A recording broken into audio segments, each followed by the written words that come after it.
Hey guys, it's Megan here from People Medical Consulting, and this is our doctor question of the week.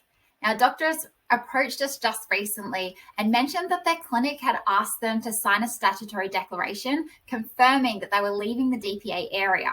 They had a few concerns about it, so I wanted to make sure that I did a video to make sure that any doctor that is being asked to sign a statutory declaration understands the implications of signing that stat dec and understanding the pros and the cons, I guess. So the main thing you need to be aware of is that when you're signing a statutory declaration, that is something that is fixed. So if you actually go against that statutory declaration, technically it's fraud, but don't be frightened. It's totally okay. When you're signing a statutory declaration for the clinic, what you're enabling them to do is actually replace you as a doctor.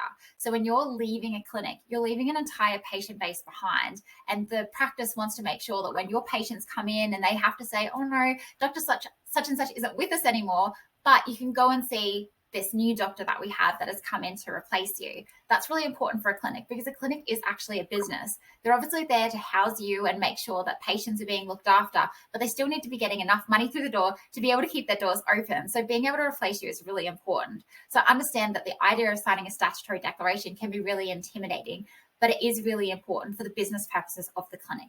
Now, the thing that you really need to be aware of is that signing the statutory declaration, you can't return to that DPA area within the realms or within the time period of your moratorium. So if you've still got 8 years left on your moratorium, you have to be prepared that you can't work within that catchment area.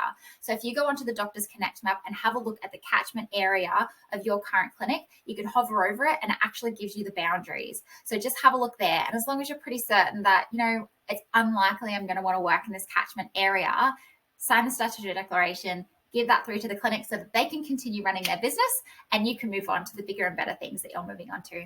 If you have any questions at all about statutory declarations or anything with the industry, please don't hesitate to reach out. Other than that, I will speak to you again next week for another doctor question of the week.